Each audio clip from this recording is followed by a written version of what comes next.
Buenas noches a todos y todas. Vamos a presentar acá una actividad del capítulo con Belén Gonano, ¿no? Si pronuncié bien el apellido, Belu. Sí. Bueno, ella es médica especialista en psiquiatría, realizó la residencia en el Hospital General 602, Campo de Mayo, tiene formación en terapia dialéctico-conductual y en habilidades de grupo. Tiene formación en terapia EMDR fase uno, también en intervenciones asistidas con animales en UVA. Tiene presentaciones en congresos, pósters y casos clínicos en mesa redonda con el tema síntomas psicóticos en pacientes epilépticos, diagnósticos diferenciales en psiquiatría. Trabajó en Hospital Municipal Exaltación de la Cruz, CAPS, Los Cardales, Robles, Centro de Día IPSE en Buenos Aires. Actualmente trabaja como psiquiatra en el Hospital de Zapala, con internación, consultorio, interconsultas y guardias, y también trabaja en consultorio en el ámbito privado. En relación a las adicciones, actualmente forma parte del equipo de adicciones en Zapala, trabajando en conjunto con psicología, enfermería, acompañamiento terapéutico y trabajo social. Cuando la crisis es una adicción es el tema que va a presentar hoy. Bueno, buenas noches a todos y muchas gracias.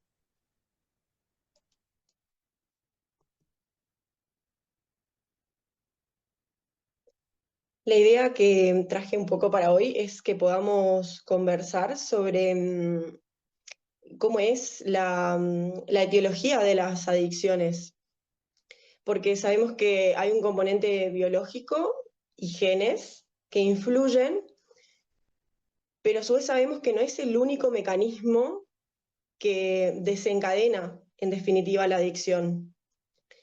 Y justamente este esquema, la idea es poder mostrar cómo se interrelacionan la biología, los genes, con el medio ambiente.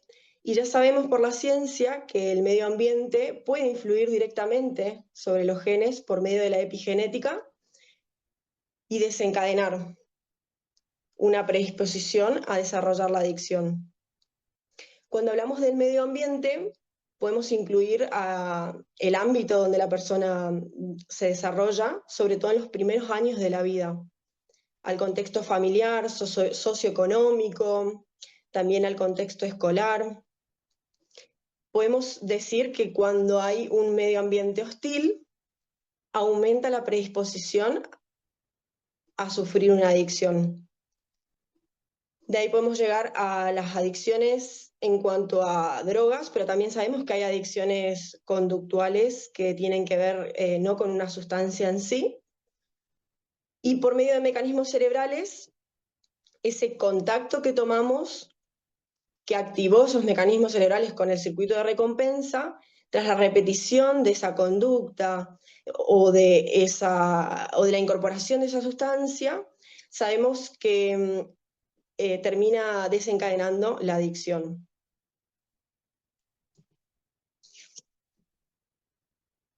Hace poquito escuchaba a Albano en relación a una actualización de depresión y riesgo de suicidio. Y bueno, él hablaba, ¿no?, de la eh, predisposición y puntuación de riesgo poligénico que se puede ver en las diferentes patologías de, de salud mental. Y como ya sabemos, hablando, ¿no?, de la epigenética, que los diferentes trastornos pueden tener una base. Fui a buscar si había algo en relación al estudio de consumo de sustancias asociado también a la comorbilidad psiquiátrica y al genoma. Y encontré este estudio donde incluye a 3.914 personas de ascendencia mexicana, donde toman muestras de los genes de un hisopado de saliva. Y ellos en este estudio lo que encuentran es que hay una asociación en este riesgo poligénico, bueno, es la puntuación, ¿no? Pues es una sumatoria del riesgo de los diferentes genes, y encuentran que hay una asociación tanto para el desarrollo de patologías psiquiátricas como del consumo de sustancias. ambos.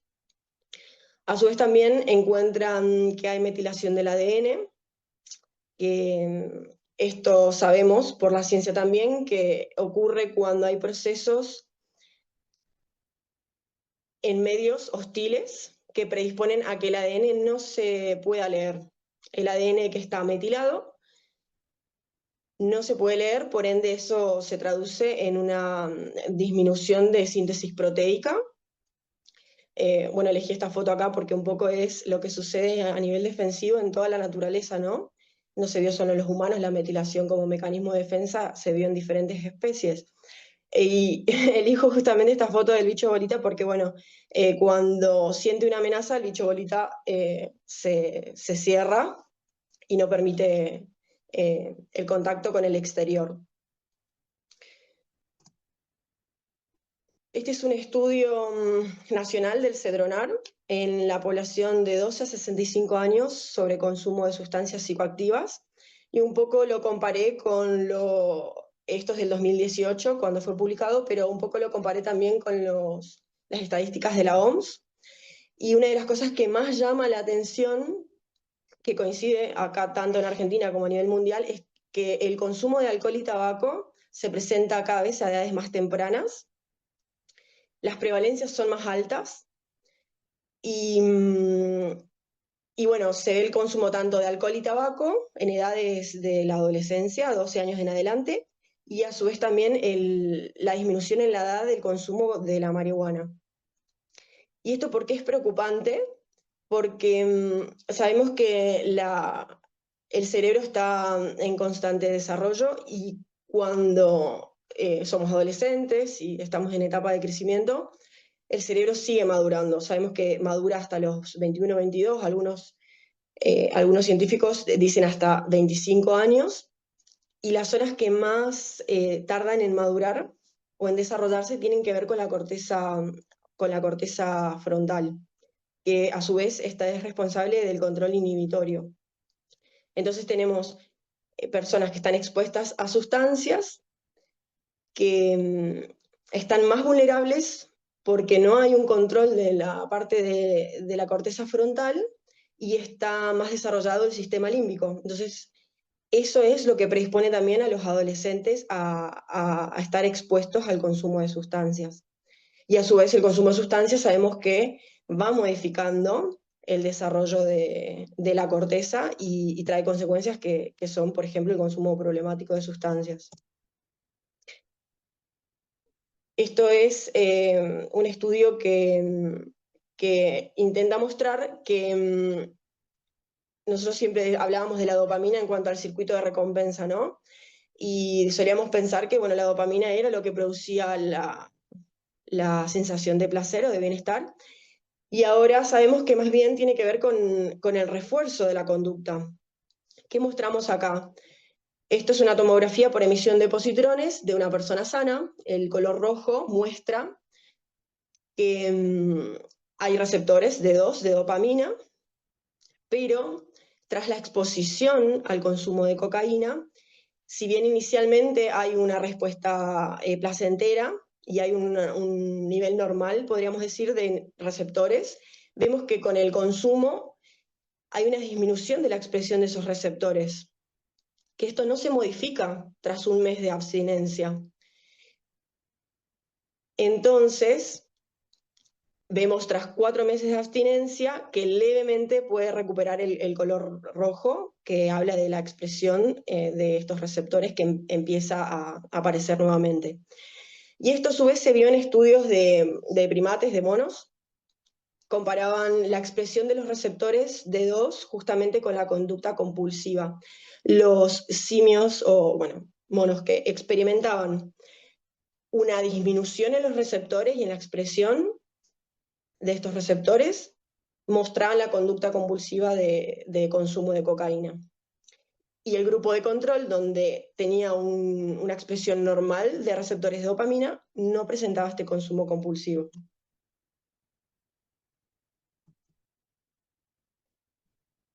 Un poco a modo de repaso, los factores de riesgo para desarrollar una adicción tienen que ver con comportamiento agresivo en la niñez, falta de supervisión parental, pocas habilidades para resistir la presión de los pares, experimentación con las drogas, disponibilidad de drogas en las escuelas y pobreza de la comunidad.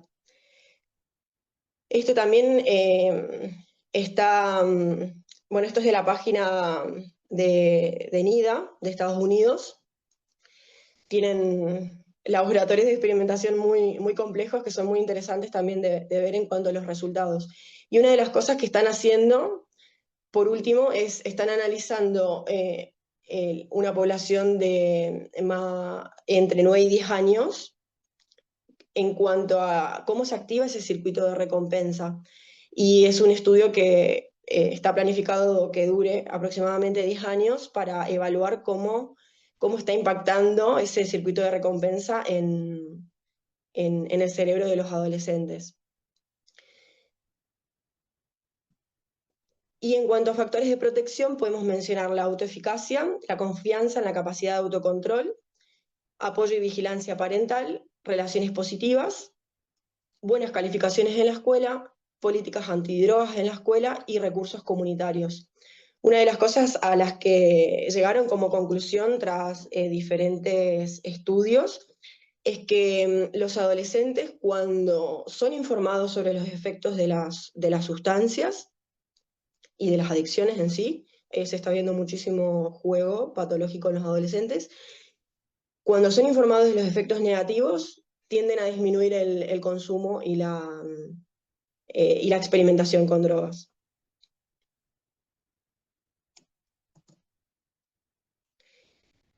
Bien, el objetivo por ahí de poder traer la terapia dialéctico-conductual hoy es que hay poblaciones que son susceptibles de experimentar una adicción, aparte de un trastorno de base, como lo es el trastorno límite de la personalidad.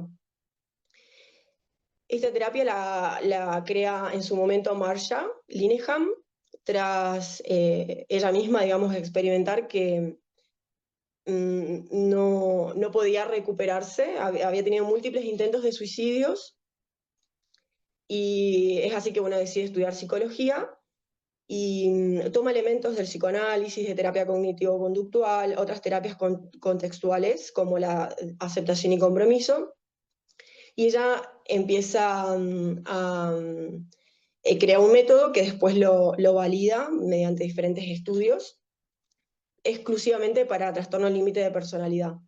Y una de las cosas que notó tras hacer las mediciones es que los pacientes TLP tenían mayor adherencia, menos tasa de intentos de suicidio y de internaciones,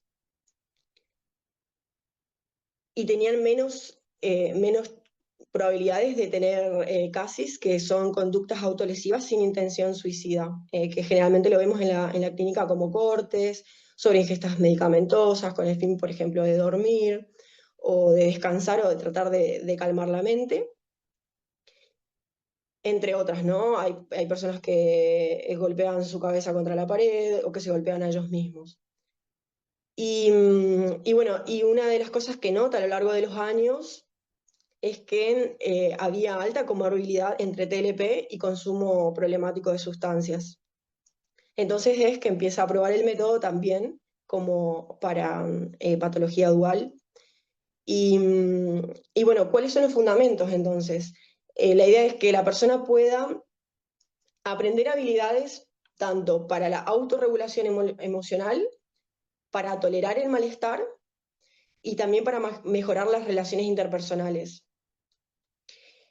Analiza no solamente la conducta de la persona, sino el contexto en el cual se produce. Generalmente es cuando vemos una persona que tiene una conducta autolesiva, sin fines suicidas o inclusive con fines suicidas, los terapeutas solemos pensar, está manipulando, es un acting para la pareja, o es un acting para el terapeuta, o es un acting para la familia. Entonces, una de las cosas es que centra nuevamente la atención en la conducta, pero también analizando el contexto. Entonces, atravesando esos juicios que tenemos, podemos ver Cuando autoanalizamos estos juicios, podemos ver que la persona realmente está intentando comunicar un malestar y está sufriendo un nivel de dolor emocional tan alto que no ha encontrado otra manera que no sea la autorregulación mediante mientras está con estas conductas autolesivas, que, bueno, que justamente la terapia busca que pueda aprender habilidades diferentes para comunicar el malestar, por eso las habilidades interpersonales, y a su vez para la autorregulación y tolerancia al malestar. Entonces, una de las cosas que toma es la aceptación, pensamientos, emociones, conductas, la situación actual de cosas que puede o no puede cambiar. Y bueno, esto lo que pudo demostrar es que mejoraba la calidad de vida de los pacientes. Y vieron que los pacientes no querían morir, querían vivir, pero con una calidad de vida mejor. Entonces, vamos a ver que utilizamos técnicas conductuales, mindfulness. Me río un poco porque cuando hablamos de mindfulness a veces escucho que las personas dicen, no, mindfulness es, no sé, elongar, por ejemplo. Y a mí una vez un profesor de gimnasia me hizo elongar y eso no resultó para mí. En realidad mindfulness es un entrenamiento que, que es bastante es sencillo, pero a su vez tiene su complejidad, porque mindfulness, imagínense, para una persona que tiene además trauma, puede ser muy activante y puede inclusive desencadenar una conducta autolesiva. Y, y bueno, entonces cuando yo hablo de mindfulness, me gusta por ahí aclarar también que si bien tiene sus orígenes en alguna rama budista donde había meditación y la persona lograba un estado de calma, mindfulness en sí es mente plena, no tiene nada que ver con en sí la meditación budista, por más que toma elementos, y lo que va a buscar es que la persona pueda estar en el presente, pueda reducir el estrés y mejorar la autoconciencia. Cuando hablábamos de estos pensamientos y conductas, que es como la base para trabajar todo lo demás. También podemos ver que se toman elementos de aceptación de estas experiencias, como hablábamos, de las emociones que son difíciles de manejar y también tratando de apelar a que la persona no juzgue. Generalmente vemos mucho en la terapia que las personas dicen, hay muchos conceptos negativos sobre sí mismos, soy un inútil, nunca puedo hacer nada bien, todo me sale mal, arruino todas mis relaciones. Y también podemos ver que le da lugar al cambio. Si bien acepta la experiencia, emoción que está sucediendo, le da lugar al cambio desde el punto de vista que haciéndole lugar a lo que está sucediendo y aceptando lo que está sucediendo, podemos buscar soluciones, si es que las hay y si no se aplica tolerancia al malestar. Entonces, ¿cuáles son los pilares? Decíamos mindfulness, habilidades de regulación emocional, que las aplican específicamente en un momento de crisis, habilidades interpersonales y de comunicación y tolerancia al malestar. Estos son los pilares y es muy amplio. Yo quería enfocar por ahí hoy la temática en las habilidades de tolerancia al malestar que utilizamos exclusivamente cuando hay comorbilidad con uso de sustancias. Bueno, acá hay un artículo que habla de justamente la patología dual y se puede hacer el estudio en un grupo con TLP y consumo de sustancias en comparación con un grupo que tiene la misma patología pero con un tratamiento habitual en la comunidad. Lo que vieron fue que mejoraban los síntomas autolesivos y mejoraba o disminuía el consumo de sustancias.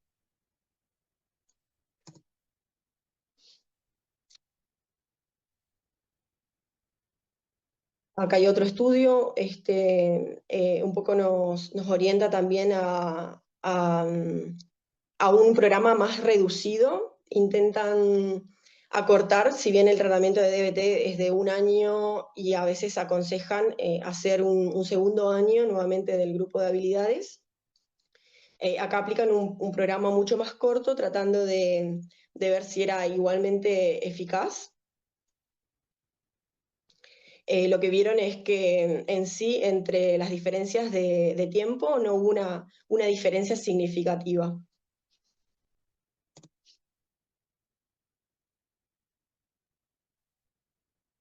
Este es otro estudio que busca nuevamente analizar si había mejora en la regulación emocional y si esto tenía que ver con la mejora en el consumo de sustancias. En este caso se analiza con 27 mujeres con dependencia de sustancias y TLP que reciben 20 semanas de terapia dialéctico-conductual de manera ambulatoria. Los resultados son: mejora la regulación emocional, mejora el estado de ánimo y disminuye la frecuencia del consumo de sustancias.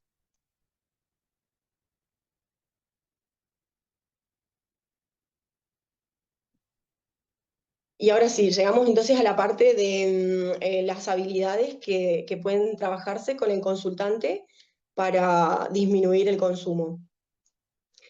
Si pensamos por qué es importante reducir el consumo en la población TLP, una de las cosas es que cuando las personas consumen, primero que reforzamos, hay circuito de recompensa a nivel biológico. Y segundo, que las personas están más vulnerables de hacer intentos de suicidio, de ponerse en riesgo, de romper vínculos. Entonces, cuando pensamos en el tratamiento de ambos, claramente uno influye en el otro. Vamos a comenzar con abstinencia dialéctica, vamos a ver después mente clara, refuerzo comunitario, quemando puentes y construyendo nuevos, rebelión alternativa y negación alternativa. Una cosa que tienen todas en común es que todas se centran en alejar al consultante de la adicción. Estos son los manuales, ahora por suerte los tenemos en castellano, antes estaban disponibles solo en inglés, y hay uno que es para el entrenamiento en habilidades de DBT para el terapeuta y otro que es para el consultante. Yo incluí algunas fichas en la presentación para que podamos verlas como con mayor claridad, que no es lo mismo por ahí que contarlo.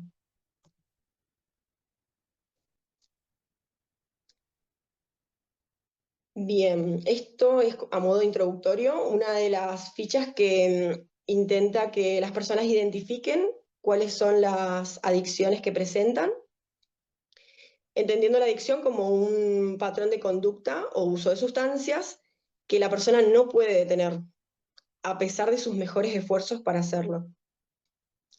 Y puede enumerar actividades criminales, actividades deportivas, ciclismo, senderismo, correr, levantar pesas, alcohol, aplicaciones para teléfonos, apostar, bulimia, anorexia, perdón, perdón, es buscar atención, café, carreras de autos, conducción temeraria, conductas arriesgadas, dormir, drogas ilícitas y que prescriptas, fumar, tabaco, gaseosas, hacer trampa, imaginar, fantasear, internet, juegos, rompecabezas, juegos de casino, juegos de internet.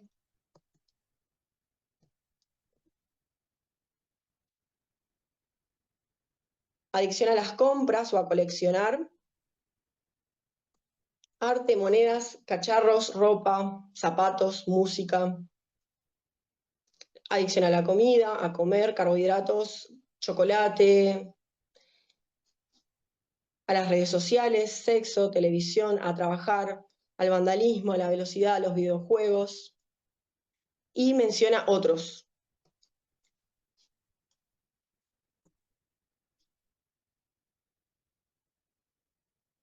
Ahora vamos a pasar al primer concepto, que es el de tolerancia al malestar. Nombrando entonces a la abstinencia dialéctica. Una de las cosas que vamos a ver acá es que los modelos que generalmente solemos utilizar son o el de abstinencia o reducción de daño. En el modelo de abstinencia, la persona se abstiene de la conducta adictiva, lo cual lleva a un mayor compromiso, pero a su vez vemos que las personas, una vez que entran en este modelo y tienen una recaída, les lleva mucho más tiempo volver a la sobriedad una vez que caen. Y cuando hablamos de reducción de daño, la persona puede reconocer, y el terapeuta también lo sabe, que van a haber resbalones o recaídas, pero que vamos a buscar minimizar el daño, sin tender a la perfección. Esto tiene como positivo que la persona cuando tiene una recaída puede volver a la abstinencia mucho más rápido. Pero la contra es que las personas se comprometen a reducir los daños y recaen más rápido. Entonces, una de las cosas que proponen es la abstinencia dialéctica. ¿Qué es la abstinencia dialéctica? Es justamente un equilibrio entre ambos y es justamente comprometer a la persona, o que la persona se comprometa, mejor dicho, a que va a estar en abstinencia, pero contemplando en algún momento que puede haber una recaída y que la recaída significa volver inmediatamente a pedir ayuda.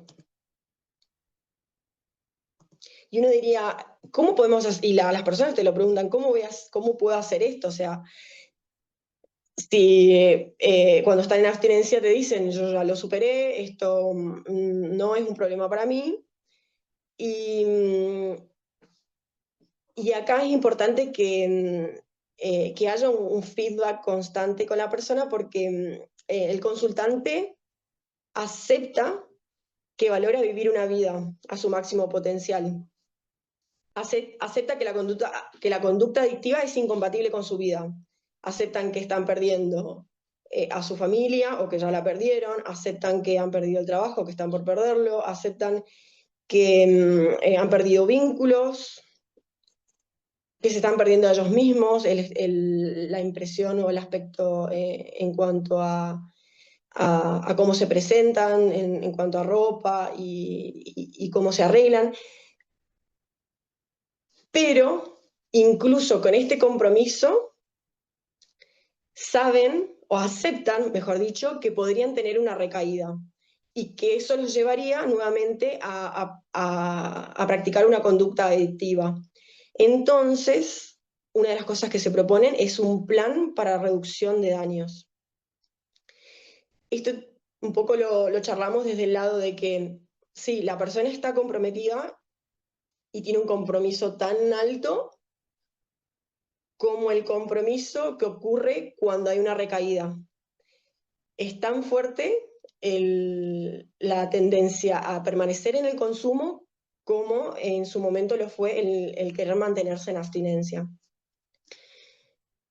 Entonces vamos a intentar estos 3 pasos: encontrar la manera de realizar un fuerte compromiso con la abstinencia, plantearse cómo mantenerse en la abstinencia y a su vez planear en caso de que tenga que hacer reducción de daños.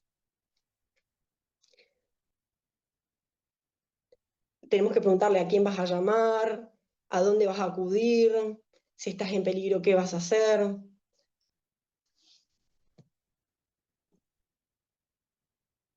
Cuando planifica para la abstinencia dialéctica, es decir, cuando está en abstinencia, la persona, esto es una parte de la ficha, o sea, la persona cuando la trabajamos puede ir tildando, eso tiene eh, un efecto positivo cuando va marcando los casilleros, puede marcar las que crees que le sirve o las que ya realizó.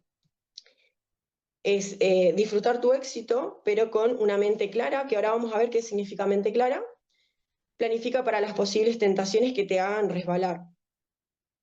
Una cosa que es muy interesante es que hablan, en lugar de recaída con los consultantes, hablamos de caídas o resbalones, y que hay una gran diferencia, que una caída o resbalón, si la persona continúa consumiendo, bueno, ahí se habla de una recaída, ¿no?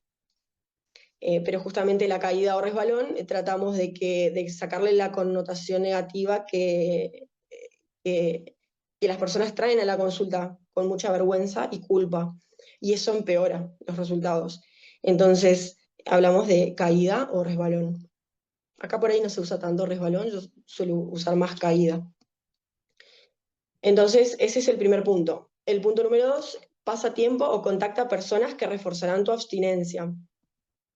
3, planifica actividades de refuerzo a realizar en lugar de conductas adictivas. 4, quema puentes. Ahora lo vamos a ver. Evita señales y situaciones de alto riesgo para conductas adictivas. 5, construye nuevos puentes, también lo vamos a ver.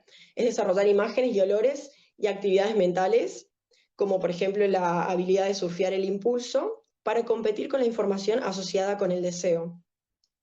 6, encuentra formas alternativas de revelarte.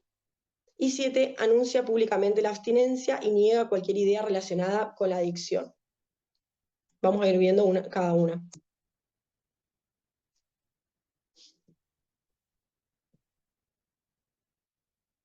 Planea o planifica para la reducción de daños. Acá hay varias fichas que no las incluí en la diapositiva, vamos a ir con las que por ahí es más, las utilizo quizás más. Y para no ser tan larga la disertación, sería llamar al terapeuta, a patrocinador, es básicamente alguien que está ayudando a que la persona haga un tratamiento. A veces vemos jefes o compañeros de trabajo que apoyan a la persona y que son figuras positivas para obtener asesoramiento sobre habilidades, es decir, para pedir ayuda. Ponte en contacto con otras personas que te puedan ayudar, deshazte de las tentaciones. Una vez un paciente me dijo que había encontrado haciendo limpieza en su casa, después de haber hecho una desintoxicación por consumo de cocaína, había encontrado una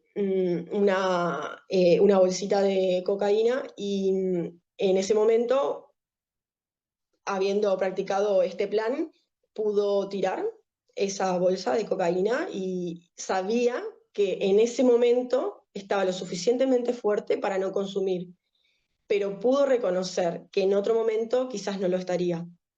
Entonces se deshace de la sustancia. Rodearte de recordatorios de conductas efectivas. Muchas personas tienen como un componente visual que ayuda, entonces pueden hacer tarjetas a modo recordatorio de los pros de mantenerse en abstinencia, pegar imágenes visuales en su casa, en el teléfono. Repasar habilidades y fichas de DBT, bueno, que lo que les contaba es que hay muchas más de las que estamos hablando hoy, pero una de las cosas que tratamos de hacer es que la persona adquiera y adquiera cada vez más habilidades. Entonces, mientras más se comprometen o involucran en completar una ficha o en practicar una habilidad, mejora el aprendizaje.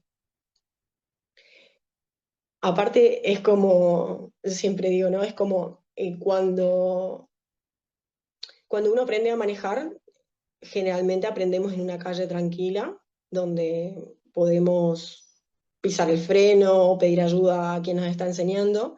Nos salimos a una avenida a intentar aprender a manejar, ¿no? Entonces, una de las cosas que siempre intentamos es que se puedan practicar las habilidades cuando la persona está tranquila, para que cuando está en un momento de crisis lo pueda recuperar de la memoria. Es más probable que eso suceda con la práctica.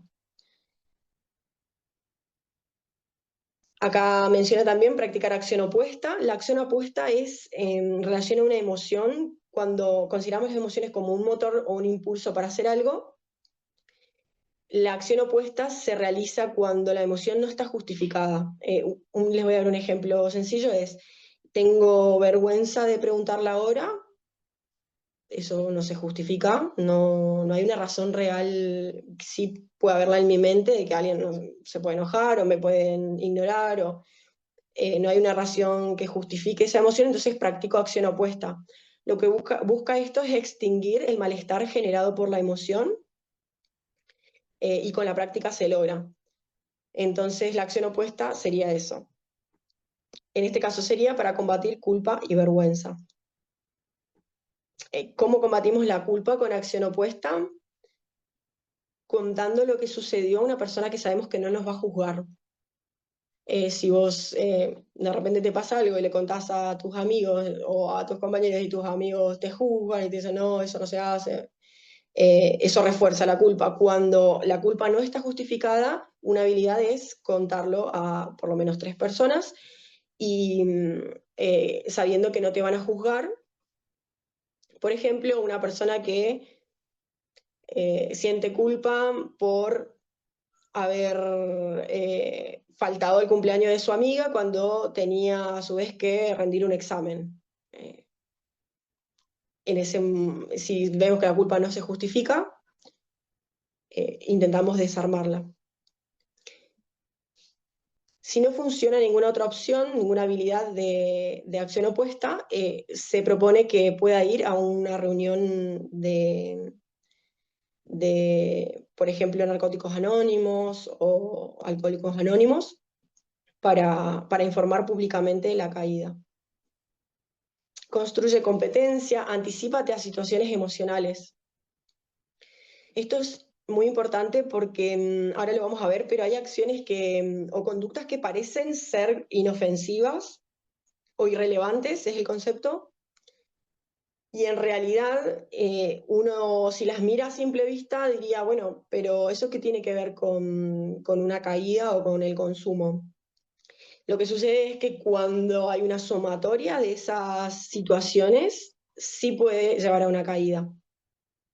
Ejemplo, una persona que tiene juego patológico y decide ir a visitar a su amigo, pero sale caminando un rato antes, se da cuenta que todavía faltan horas para que su amigo lo reciba, entonces decide hacer tiempo y se va a un hotel a comer. Termina de comer y dice, todavía me queda tiempo. Ve que el casino está cerca y dice, voy a pasar a ver cómo juegan. Entra al casino y dice, solamente voy a ver mientras camino. Y cuando la persona se da cuenta nuevamente, está jugando compulsivamente. Estas son las situaciones que parecen irrelevantes, que sumadas pueden llevar a la caída. Y fíjense que cuando hay una planificación, o sea, cuando la persona empieza a darse cuenta de esto, puede evitar estas situaciones. Sucede, por ejemplo, cuando quiere alguien ir a jugar al fútbol, pero sabe que cuando termina el partido hay un tercer tiempo. Entonces la persona con un plan claro, por ejemplo, ir a jugar al fútbol, pero apenas termina el partido irse o ir acompañado, puede planificar y anticiparse a una situación de riesgo. Bueno,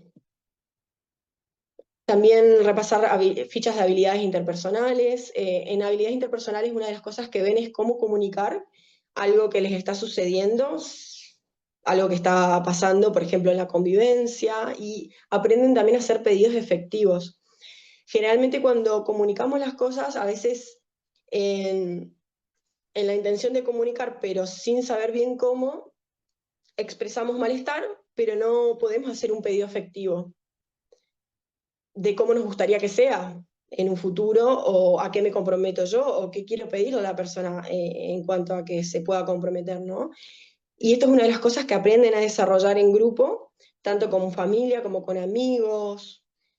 Eh, y, y se ve que influye de manera positiva, porque cuando hablamos que la desregulación a veces lleva a la impulsividad y a que pierdan amistades, eso termina dañando también la calidad o el disfrute de la persona.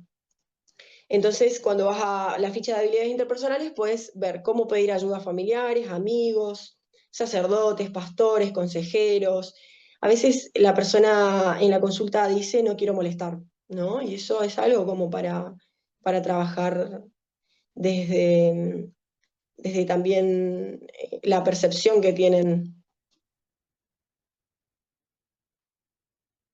También se puede hacer un análisis en cadena. La persona con el tiempo aprende. Y esto es algo que a mí me encanta porque fíjense que cuando atendemos a un paciente, estamos con ese paciente ¿cuánto? ¿Una hora a la semana? ¿Una hora cada 2 semanas o una hora al mes? Pero siempre les digo, las personas están consigo mismas 24/7 y en algún punto la terapia tiene que poder servirles para que ellos mismos desarrollen mecanismos de afrontar los problemas de la vida que van sucediendo. El análisis en cadena lo que busca es analizar desde factores de vulnerabilidad, como por ejemplo lo hormonal en las mujeres. Sabemos que cuando llega el momento del periodo puede haber, por las fluctuaciones del estrógeno, mayor vulnerabilidad. El no dormir, saltear comidas, el haber recibido una noticia impactante recientemente, sabemos que predisponen a una mayor vulnerabilidad. Eso es una parte del análisis en cadena. Luego viene la parte de un disparador que generalmente desencadena pensamientos. Estos pensamientos a su vez anclan con una emoción. Esta emoción puede desencadenar a su vez una cascada de pensamientos negativos. Por ejemplo, aparece miedo y el miedo, una vez que se activa, hace que aparezcan un montón de pensamientos. Y la persona, si no hace este análisis o no puede aprender a autorregularse, considera los pensamientos como ciertos. Entonces, una de las cosas que buscamos es que la persona aprenda de estas caídas, por qué sucedieron y a su vez que se puedan anticipar en una próxima vez. Resuelve el problema de inmediato para encontrar una manera de volver a la sobriedad. Repasa cualquier daño que hayas hecho. Distráete y cálmate con los sentidos y mejora el momento. Esto, por ejemplo, con los atracones, se ve que después de un atracón la persona le pedimos que haga una pausa, que no siga como si nada, sino que haga una pausa, puede acostarse, por ejemplo, hacer respiraciones, tratar de analizar lo que sucedió e identificar qué emoción desencadenó la crisis. Anímate a ti mismo, haz pros y contras de detener las conductas adictivas. Esto se hace en una hoja y analizan los pros y contras de detenerse de la conducta adictiva. Mantente alejado del pensamiento extremo, esto de a todo o nada, de poder por ahí buscar este punto medio que hablábamos desde la dialéctica. Justamente la dialéctica busca hacer un equilibrio entre dos puntos. Entonces, es lo que buscamos que desarrollen, que tiene que ver con la flexibilidad del pensamiento. Y vuelve a comprometerte al 100% en la abstinencia total. Voy a ir un poquito más rápido para que no nos extendamos. Vamos con mente clara. Mente clara es un concepto que intenta justamente en esta dialéctica de buscar el punto medio, no es a todo nada o blanco o negro, puntos medios y flexibilidad mental. Podemos ver que las personas a veces polarizan entre mente adicta y mente limpia. ¿Qué es la mente adicta? Es impulsiva, monotemática, está dispuesta a hacer cualquier cosa con volver a sentirse normal o a sentir ese placer o ese refuerzo. Y en esta mente el problema es que la adicción gobierna y determina los pensamientos. Una persona en recaída está prácticamente, a veces cuando decimos que el paciente desaparece, está en recaída. En ese momento piensa, ¿para qué voy a volver al tratamiento? No me va a servir, no puedo mejorar nada, estoy igual que antes.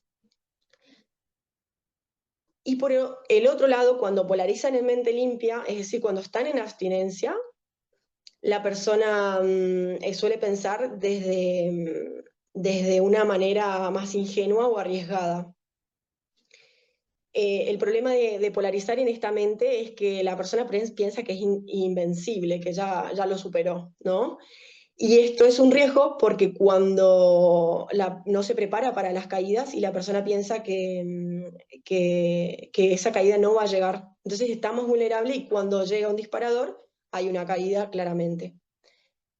Y termino con mente clara y vamos ahí a las preguntas que estoy viendo que aparecieron en el chat. Cuando hablamos de mente clara, justamente es la conexión de las dos. Es el lugar más seguro donde puede estar la persona, porque contempla ambos polos. Entonces, está sobrio, está abstinente, pero recuerda que puede volver a la mente adicta. Entonces, acepta que puede haber una caída. Disfruta del éxito, pero no hay descanso, o sea, es constantemente trabajar para los impulsos y señales que van apareciendo. Bien, ahí vamos a leer las preguntas. Me parece muy interesante porque Eh, Había leído algo de si está ensayado en etapas, sí. Hay etapas por ejemplo, hay una que es del pretratamiento, el tratamiento y alta, ¿no? El pretratamiento puede durar más o menos hasta 4 meses y está centrado en que la persona adhiera, hay estrategias para adherencia y hay coacheos telefónicos, hay terapia individual, terapia grupal, terapia para, o talleres para familiares y allegados, y el coacheo telefónico. Durante esta fase, la persona cuando está en crisis puede llamar al terapeuta y hay un plan de crisis que lo desarrollan en la consulta para ponerlo en práctica en situaciones extremas. La persona te puede llamar cuando está al lado de las vías, cuando está en una caída, cuando tiene todos los elementos para un intento de suicidio. Y lo que busca el coach telefónico que es que la persona pueda en ese momento, como puede, tratar de bajar el nivel de activación emocional y buscar un lugar seguro. Generalmente conectan con algún familiar, les pedimos que llamen a un familiar, o si no pueden hacerlo, llamamos nosotros. Y en ese punto, según la gravedad, ¿no es cierto? Si hay un riesgo de suicidio, directamente también se puede llamar a emergencias, si no hay nadie más que lo haga. Y si no está en un riesgo cierto inminente, tratamos de que practique alguna habilidad. Por ejemplo, una persona que se desregula en ansiedad y antes de dar una charla decide tomar, está pensando en tomar gotas de clonazepam. Entonces, mediante el coacheo lo que buscamos es que lo que practicamos en la consulta, el plan de crisis, y lo que practicamos en los grupos, puedan, esta palabra es genial, generalizarlo. ¿A dónde? A toda su vida. Esa es la función del coacheo telefónico. Y esto que preguntabas del tratamiento, si está hecho en etapas, en la fase de pretratamientos enfoca en que la persona no se suicide, disminuyan las conductas autolesivas y disminuyan los impulsos que dañan hoy su vida. Como por ejemplo cuando hablábamos en relación a que abandonan los tratamientos, ¿no? Entonces se analizan inclusive pensamientos o conductas que atentan contra su tratamiento. Por ejemplo, puede estar en sesión de terapia y decir, no, pero la medicación no me está haciendo nada porque la psiquiatra... Bueno, eso es un pensamiento que evidentemente la persona está molesta, pero ese pensamiento está atentando contra su tratamiento porque si no lo trabajamos va a terminar en que, por ejemplo, deja la medicación y eso lo deja más vulnerable.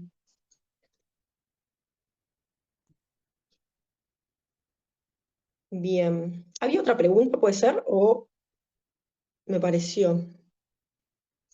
Bien. Bueno, esta es otra ficha que me encanta. Excelente pregunta. A mí no me aparece, pero la alcancé a ver cuando apareció. No es no es que buscamos que la persona esté en el punto medio, sino que buscamos que esté lista, que esté en abstinencia, porque siempre buscamos, y esto es importantísimo que quede claro en en la consulta, siempre vamos a buscar que la persona esté en abstinencia, pero, muchas gracias Andrea, siempre buscamos que esté en abstinencia, pero buscamos que acepte que pueda haber una caída o una recaída y que esté listo o lista para eso. Entonces, como sabemos que los circuitos neuronales que llevan a la adicción están inclusive 10 años después, y eso se puede activar por un aroma o por alguna imagen visual y aparecer el deseo y la caída, vamos a buscar que la persona adquiera estas habilidades y las pueda generalizar en su vida. Vamos a una ficha que la persona puede consultar cuando estamos en duda si estás o no estás en mente adicta, ¿no? Fíjense los patrones de conducta. Se me fue ahí. Participar en conductas adictivas. Pensar, ¿realmente no tengo un problema con la adicción? Y lo hago porque estoy convencido de eso. Pensar, no puedo consumir, realizar un poco. Pensar, puedo darme el gusto, aunque sea solo los fines de semana. pensar no puedo soportarlo, maquillar la adicción, ocultarla, comprar parafernalia, entendida como comidas, drogas, videos, todas los objetos que tienen que ver con la adicción, vender o intercambiar artículos relacionados con las conductas adictivas, robar para pagar la adicción, prostituirte por dinero o parafernalia, mentir, ocultar, aislarte, actuar siempre ocupado, tengo que irme, no puedo hablar, no tengo tiempo, romper promesas, cometer crímenes, actuar como un cadáver o como un zombie, no tener vida, actuar desesperada o obsesionado, no mirar a la gente a los ojos, tener mala higiene personal y evitar a los médicos. Y la mente limpia, hablando nuevamente de estos polos, participar en conductas aparentemente irrelevantes que en el pasado inevitablemente condujeron a una conducta adictiva. Esto puede ser, por ejemplo, utilizar. Hace poquito un paciente me dijo que no salía de la casa porque no quería volver a consumir.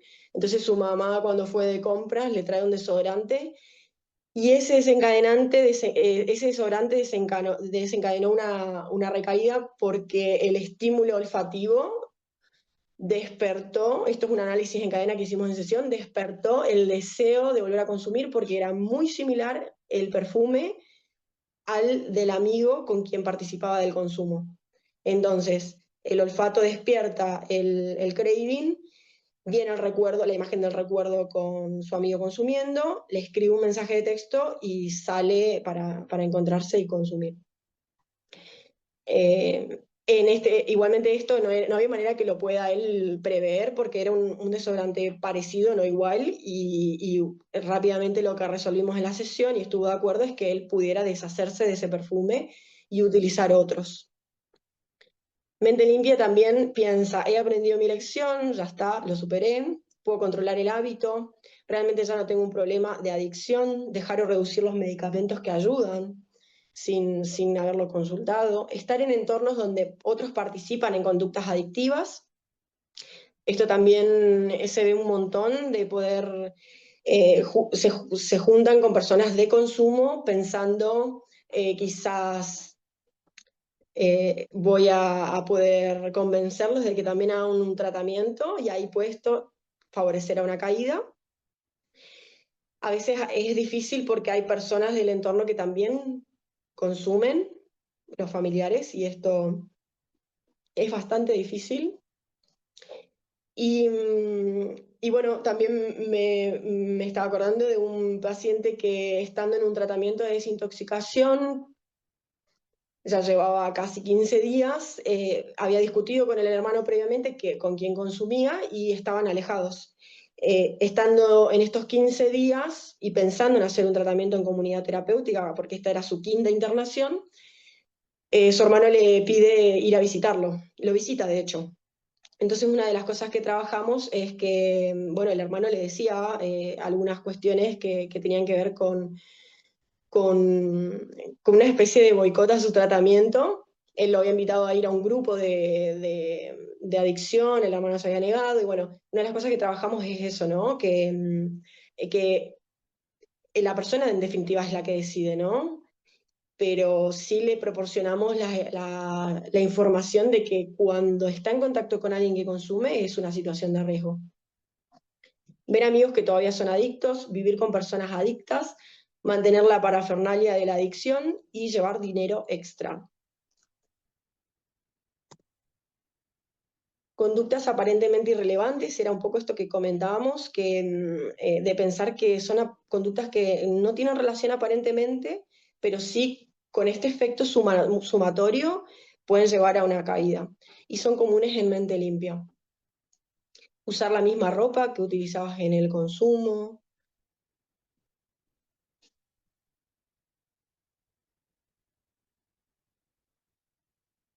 Bueno, vamos a pasar a refuerzos comunitarios.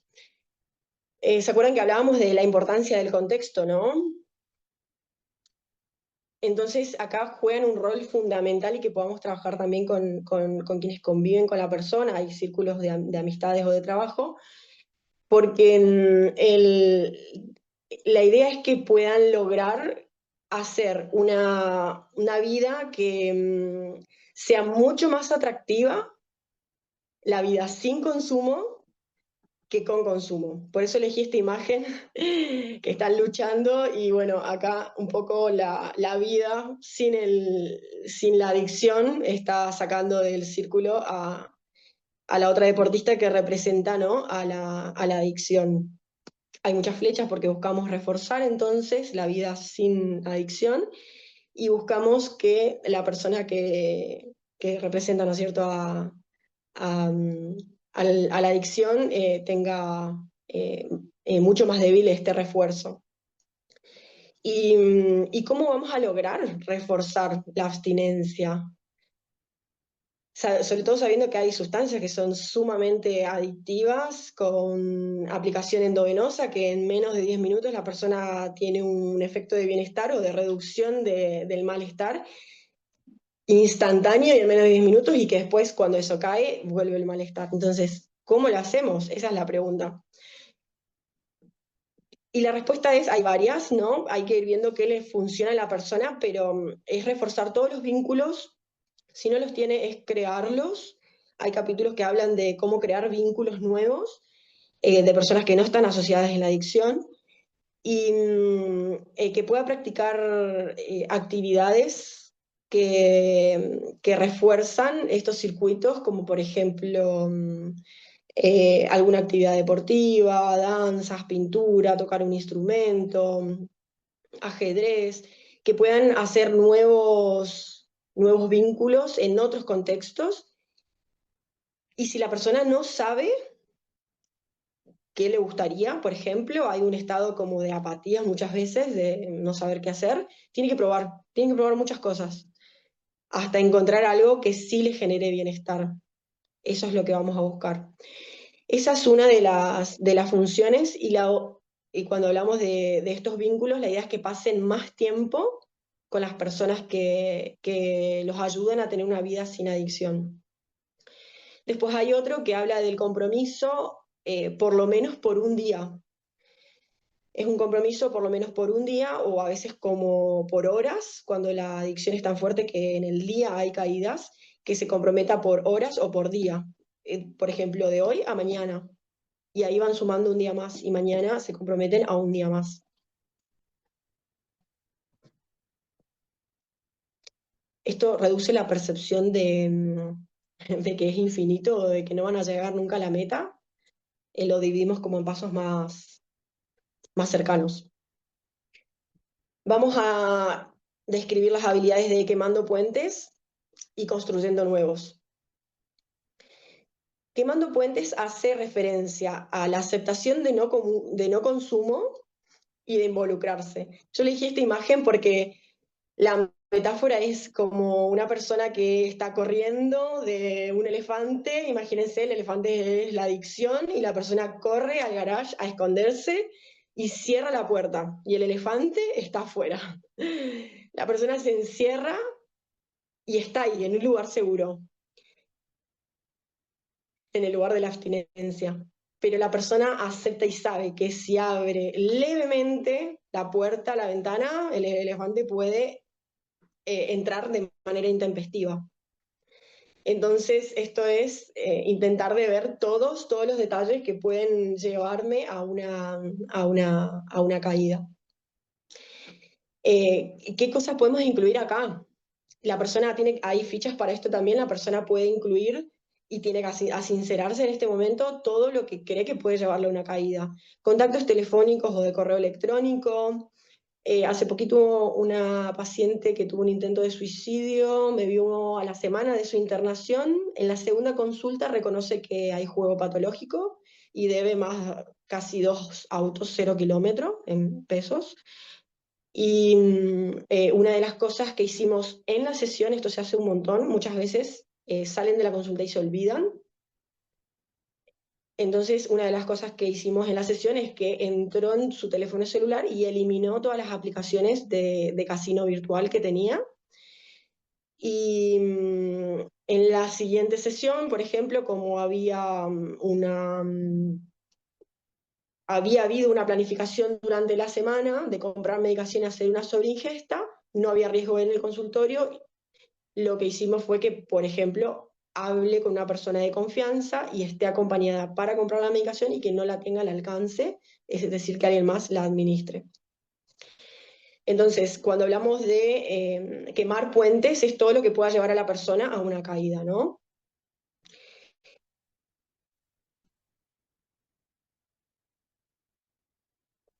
Muchas veces puede ser, por ejemplo, dejar de asistir a reuniones familiares, puede ser dejar de ir al bar donde ibas a comer una hamburguesa que te gustaba, porque en ese bar también venden alcohol.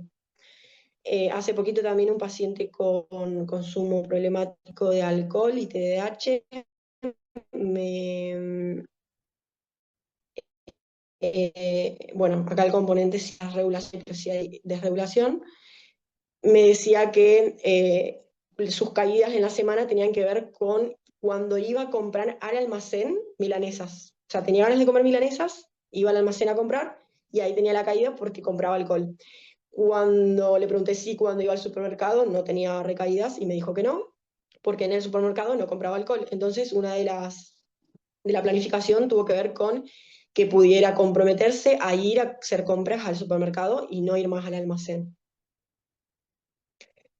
Y después vamos a ver que para construir nuevos puentes tenemos que lograr imágenes visuales y olores que compitan con el craving.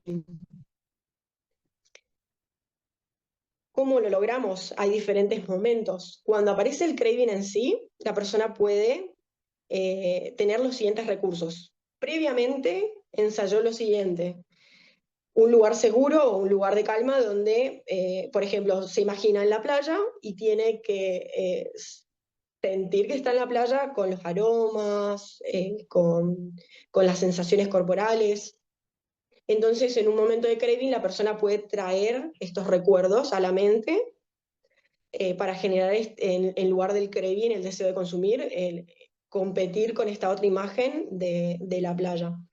Eso por un lado, y por otro lado, durante el craving en sí también puede realizar en el momento un estímulo desde lo visual o el olfato. Puede mirar imágenes en movimiento. Esto que tenía movimiento era un video, era las olas moviéndose.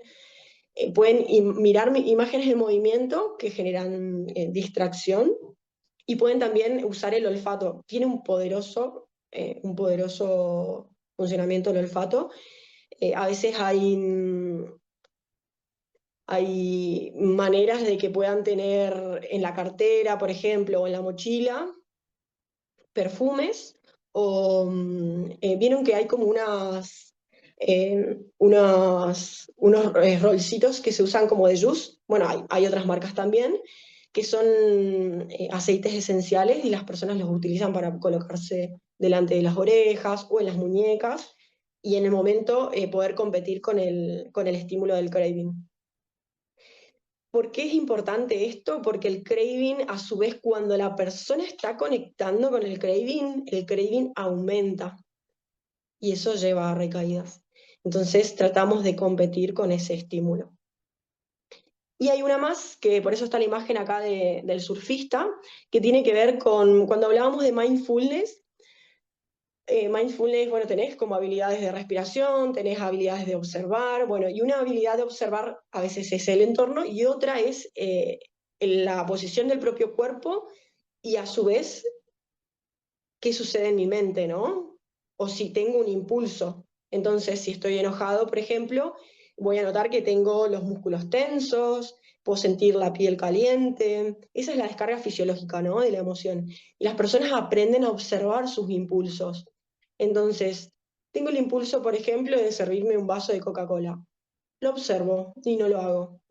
Eso también es mindfulness y sirve para estos momentos.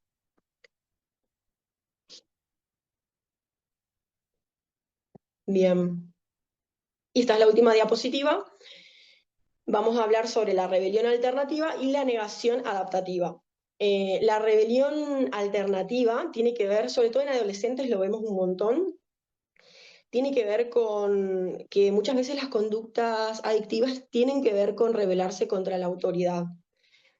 Entonces, una de las cosas que se proponen y se han ensayado es que en lugar de luchar contra ese impulso de rebelarse, buscar algo alternativo que no sea la conducta adictiva, porque está este compromiso de que la conducta adictiva no es compatible el, con una vida que vale la pena ser vivida. Entonces, ¿cuáles son algunos ejemplos?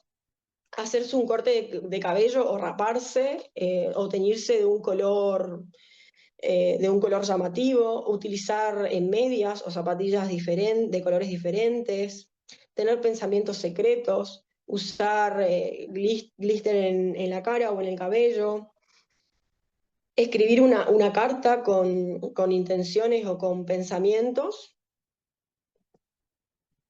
tatuarse, entrar a un foro donde se habla de política para expresar las ideas, y eso es algo que no le va a traer problemas. Estos son algunos ejemplos. Y por otro lado, cuando hablamos de negación adaptativa, la persona se compromete rotundamente a la abstinencia, eso está más que claro, pero a veces les enseñamos a que dejen de luchar contra el impulso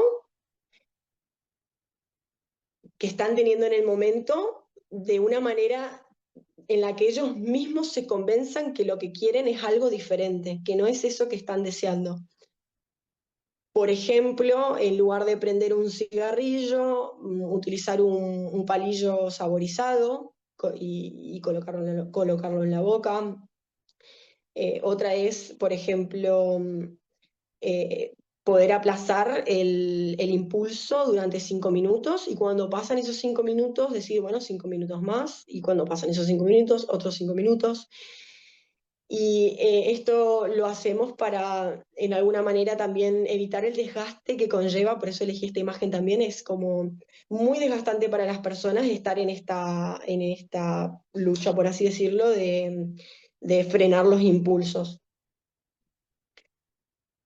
Y con eso hemos terminado las diapositivas. Para terminar, una reflexión de Gabard y Beck, que dicen: las psicoterapias deben ser procesos dinámicos y no estereotipados, capaces de adaptarse al momento vivencial del paciente. Si bien nosotros eh, actuamos en base a protocolos y en base a, a diferentes... a diferentes pasos, hay espacios de supervisión, hay la singularidad misma de cada persona, y vamos ensayando con la persona habilidades que le permitan construir una vida que les gusta y que vale la pena ser vivida. Entonces, en esta singularidad yo creo que es fundamental que hay un ensayo, un análisis de lo que le está sirviendo, y eso es algo que lo tomamos nota y lo volvemos a reforzar. Bien, y ahora vamos a leer las preguntas que ahora encontré dónde están. En cuanto a la pregunta si era personalizado, es el encuentro semanal con el terapeuta, ¿sí? Si es necesario en algún momento hacer un sobreturno, a veces puede pasar que la persona frena una conducta autolesiva y capaz que hay que adelantar el turno en lugar de capaz que vio hoy al terapeuta y hoy a la tarde tuvo una crisis y bueno, o mañana tuvo una crisis, y capaz que en lugar de esperar a la semana que viene, capaz que si se ve que refuerza el hecho de que la persona no haya tenido una conducta autolesiva, se gestiona un sobreturno antes de esa semana. Lo que acá hay como una diferencia, ¿no? Cuando hay una conducta autolesiva y la persona llama al terapeuta antes de tener la conducta, eso se refuerza. Pero cuando la persona no llama y tiene la conducta autolesiva, no se refuerza. Ahí hay una regla que es eh, para no reforzar esa conducta, no hay contacto con el terapeuta durante 24 horas. Eso es una de las cosas que se intentan, salvo que hablemos del consumo de sustancias o de una adicción. Ahí no aplica esta regla, ahí el contacto es para intentar frenar inclusive la caída y no está esta regla de las 24 horas, o sea, siempre va a ser un buen momento el consumo. Porque si sigue habiendo consumo, lo que sabemos es que refuerza aún más el circuito de recompensa. Entonces, eso se cuenta a terapia, si es semanal, con el psiquiatra es mensual, pero a veces puede ser cada 15 días, y hay terapia grupal. También se trabaja con la familia, hay un programa de DBT más acotado que dura 6 meses. Las familias hacen talleres de familiares y allegados. Excelente pregunta, preguntan si todo el tratamiento es ambulatorio. Me encanta esta pregunta porque en sí DBT y bueno, los estudios que han hecho con TLP o TLP y consumo de sustancias, ven que las internaciones, si no hay riesgo de suicidio, las internaciones empeoran y no hay evidencia científica que demuestren que mejoran los síntomas.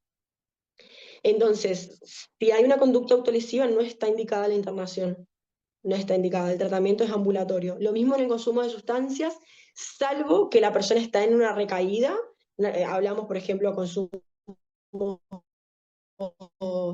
que son de 4 o 5 días, o sea, no está pudiendo frenar, ahí se puede plantear una internación breve para frenar el consumo y bueno, después nuevamente la práctica es en lo ambulatorio. Y esto tiene una razón muy interesante, que es que lo que le sucede a las personas en cuanto a sus desregulaciones tiene que ver con el contexto. Y cuando las personas se internan, de alguna manera he escuchado frases como, esto es un spa mental, me encanta estar acá, me gustaría quedarme a vivir en el hospital, y la persona pierde contacto con su realidad donde le suceden los problemas, donde está expuesto a diferentes situaciones. Entonces, la idea es que puedan tener, vivir su vida cotidiana, pero pudiendo aprender habilidades que le permitan desenvolverse. Bueno, esta es la otra pregunta de la abstinencia.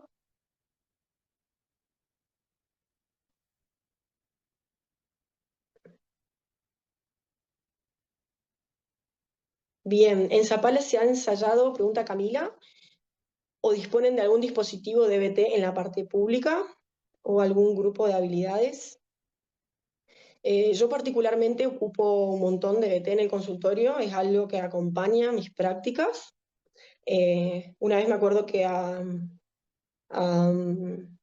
donde hice la formación en ECO les preguntaba si tenía un sentido aplicar DBT cuando no tenían el dispositivo completo, ¿no? Y bueno, es mejor aplicar, aunque sea un poco, ¿no? De DBT, de análisis en cadena. Hay otro análisis que se llaman análisis de enlaces perdidos, cuando falta algo que llevaba a la persona a realizar una conducta. Y bueno, es algo que lo ocupo todo el tiempo, para la adherencia farmacológica, para la mejora de la comunicación, la autorregulación. Eso en cuanto al tratamiento en el consultorio. Y nos hemos planteado sí armar dispositivos de DBT con algunos compañeros, y bueno, la idea sería que como un plan o proyecto a futuro. Bien. ¿Por qué es importante hablar de equipos de DBT? Porque algo que no les dije que es interesante también es que el terapeuta individual no es el terapeuta que coordina los grupos de habilidades. Son dos terapeutas diferentes los que coordinan los grupos. Y a su vez el grupo de familiares y allegados lo coordinan otros dos terapeutas diferentes. Ahí ya estamos hablando de 4 terapeutas de grupo, un terapeuta individual y el psiquiatra que es formado en DBT también. Entonces, por lo menos necesitamos 6 personas.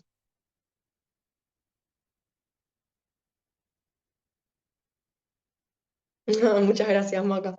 Voy a entrar acá a ver sus caritas, porque, a ver si me permite ver. Muchas gracias. No sé si hay preguntas. Belén, Alicia levantó la mano. Belén, estoy a oscuras, ya se me acaba la batería, estamos con un corte de luz acá. Eh, Acá lo que me surge la pregunta es que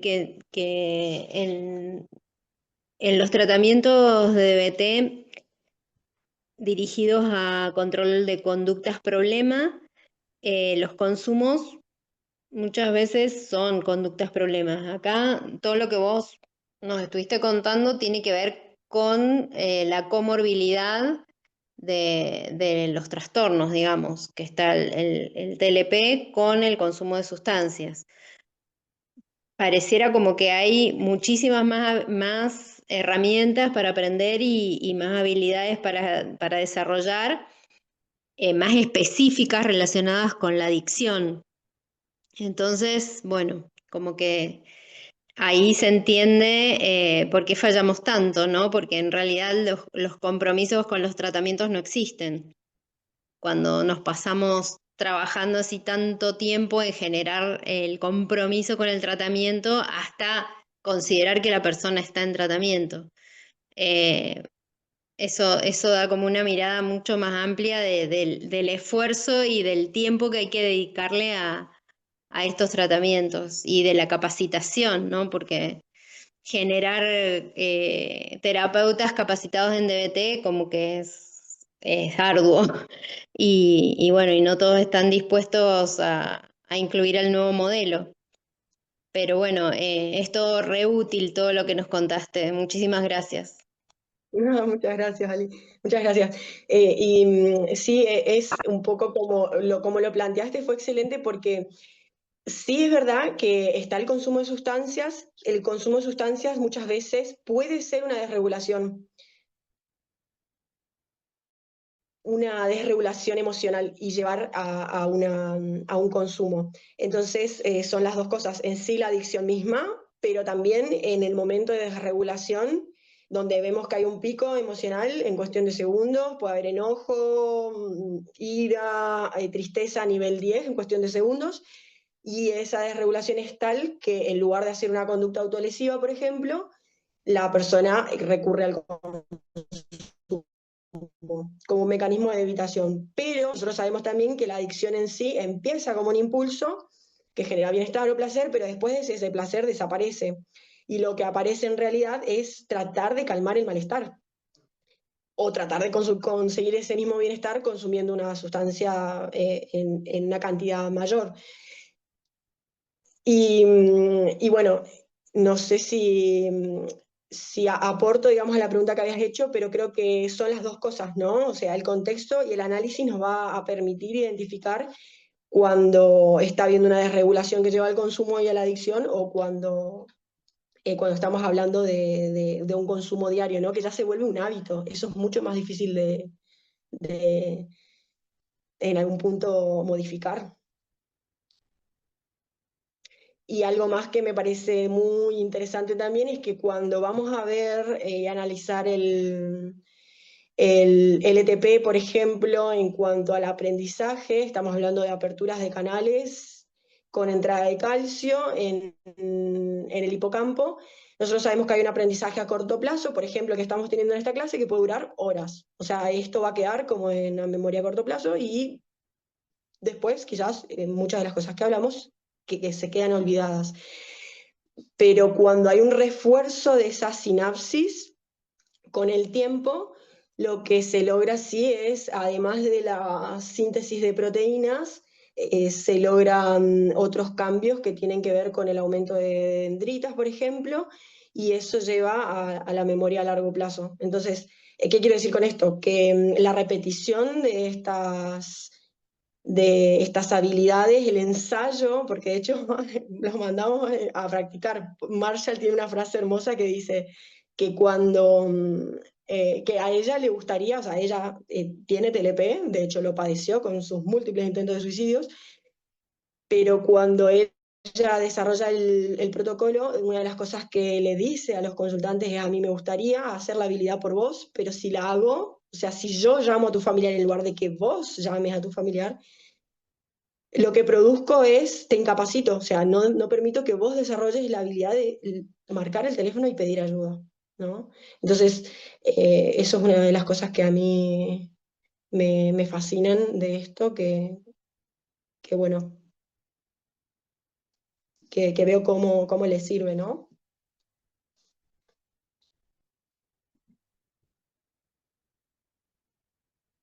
¿Tenemos más preguntas? Hola, Maca. Bueno, Belén, brillante, la verdad que excelente exposición, muy claro, muy útil. Y bueno, si no hay más preguntas, lo que estaría bueno es si podés dejar de compartir y hacemos una foto grupal, que abran las cámaras. Dale, sería dejar de compartir, ¿no? Ujú. Así aparecemos todos en el cuadro, ¿no? Ah, es verdad. Ja, acá estamos todos. Ay, a ver, acá. Recién vuelve la luz.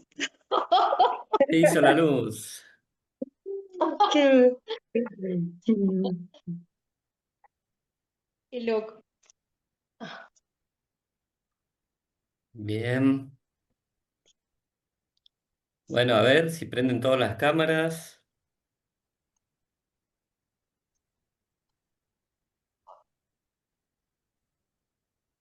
Bueno, vamos a ver.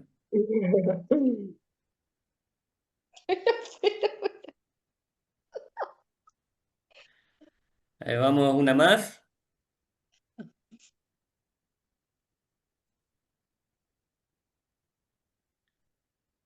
Bien, perfecto. Bueno, ¿no quedó alguna otra pregunta o aporte? ¿No? Ceci, ¿alguna invitación o anuncio para alguna otra actividad?